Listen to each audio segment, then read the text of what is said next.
In 1907, Britain and France embraced Russia. They used honey,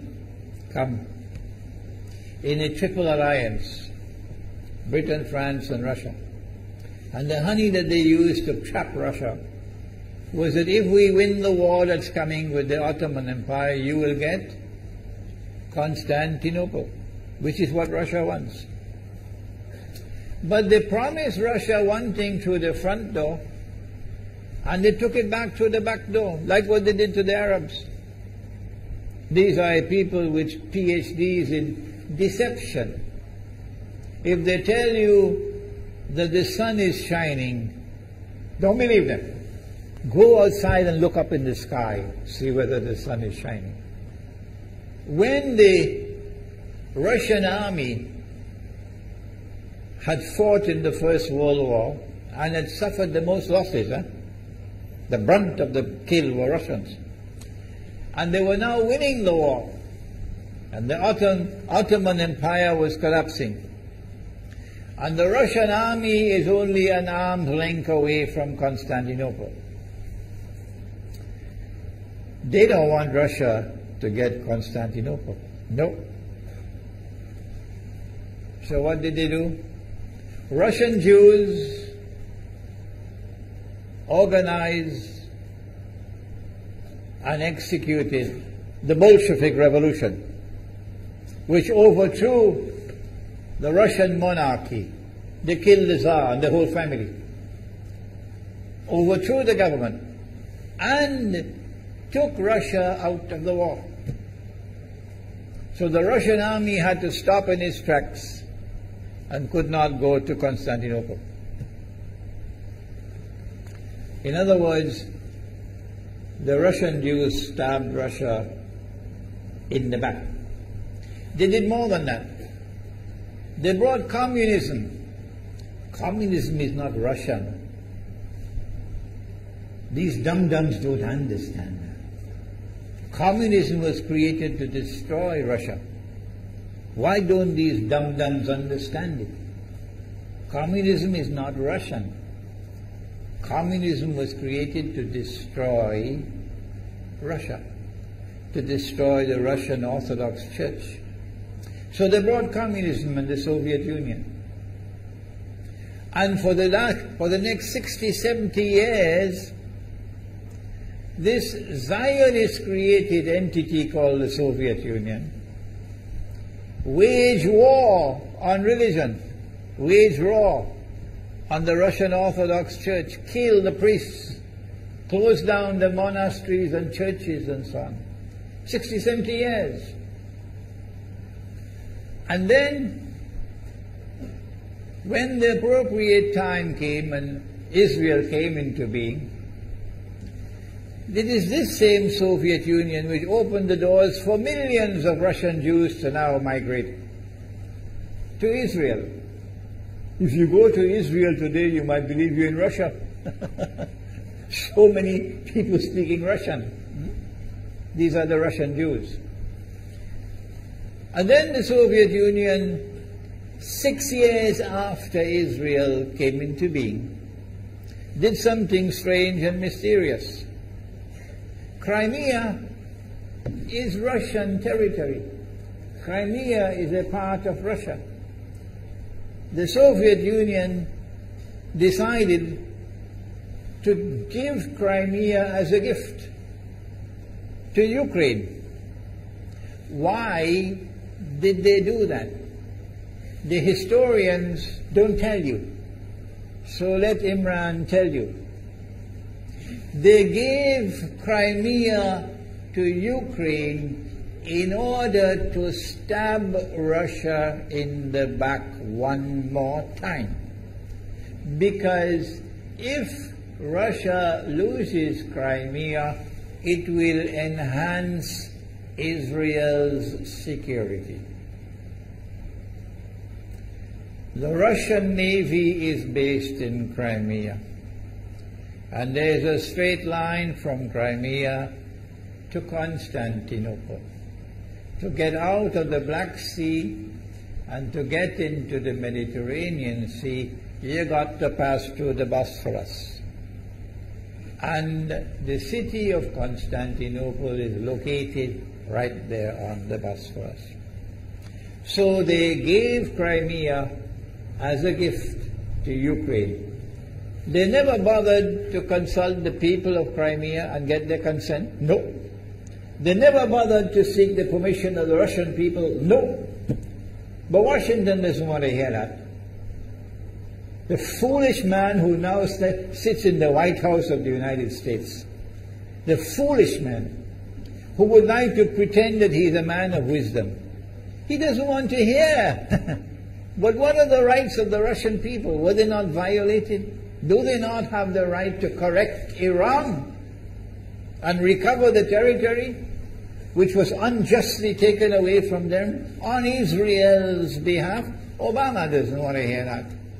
It's inconvenient for them. But in this masjid, we will expose whether it's convenient to you or not. They did more than that. Not only did they give Crimea to Ukraine, but earlier on they gave eastern Ukraine. Eastern, part of it now eastern Ukraine was Russian. It was Russian. And the Soviet Union gave it as a gift to Ukraine. Why is it being given to Ukraine? Answer is that when the proper moment comes, the same people who brought the Soviet Union into being now have a method by which they can cause it to collapse. The method that they're using now in Venezuela, popular demonstrations, they did it in Egypt, they did it in Tunisia. They are masters of that. They did it with the Soviet Union. I used to think that the Soviet Union collapsed because of Allah's kindness. But I was wrong. No, it was the Zionists who brought down the Soviet Union because they didn't need it anymore. Like tomorrow they wouldn't need you anymore, Saudi Arabia. And they wouldn't need you anymore, Islamabad. When will you understand that? They'll just throw you to the dogs. You've served them long enough. So they brought down the Soviet Union. Why? So that Ukraine might emerge as an independent state. That's danger for Russia. They've prepared the way. And now Ukraine emerges as an independent state. So the rope is around Russia's neck now. And from that day, when the Soviet Union collapsed, until yesterday, the relationship between Russia and Ukraine was always problematic. But the people of Ukraine still had the good sense and wisdom to appoint a government that was pro-Russian. The Zionists decided it's time for us to use our, the street demonstrations. And last October, November, December, the world witnessed Caracas all over again. And eventually, the Zionists got what they wanted.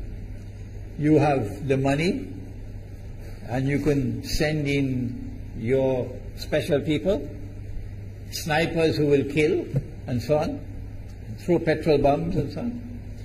And eventually they got what they wanted. They created enough havoc. May Allah protect Malaysia from that. Ameen. Ameen. And the president of Ukraine fled. He's a democratically elected according to your method, Mr. Obama, according to your system. He's a legally elected president of Ukraine. And he had to flee. And these hypocrites in Washington and London and Paris who would like us to believe that they are honorable men. They are not. Instead of standing on the side of the legally appointed president and demanding the rule of law, they all showed their colors as hypocrites in immediately recognizing the new government in Ukraine. The new government in Ukraine is anti-Russian. That's what they wanted. That's why they brought down the Soviet Union, to bring in a Ukraine into being as an independent state, and then to eventually get an anti-Russian government in Ukraine. If by Allah's kindness Putin had not intervened and been so spectacularly successful, this is what the plan would have been. The new government in Ukraine would have joined NATO, and Russia could not stop it. And when the new government in Ukraine joined NATO, NATO will then send its armed forces into Ukraine. It could include nuclear weapons. Then Ukraine will pick a fight with Russia and decide that Russia must now vacate Crimea. Shut down your naval base. The rope is now tightened around your neck. Russia has to put its tail between its legs and withdraw its fleet, Black Sea Fleet, from Crimea. Russia is no longer a naval power. Crick crack, you finish. And Israel will celebrate. That was the master plan. But Allah planned, and Allah's plan was successful. And it is time for the Muslim world to recognize and to see, I cannot influence governments, so what can I do?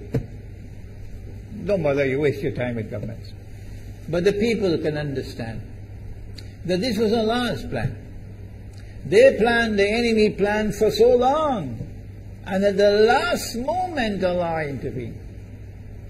And Putin was able to get the people of Crimea to vote in a referendum. And they voted 90-something% in favor of returning to Russia. They were a part of Russia, and they want to return to Russia.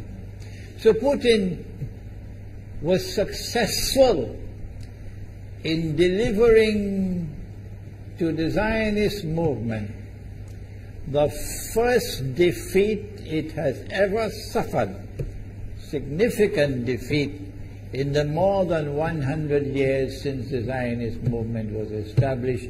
If that is not a sign from Allah, it's time for you to wake up.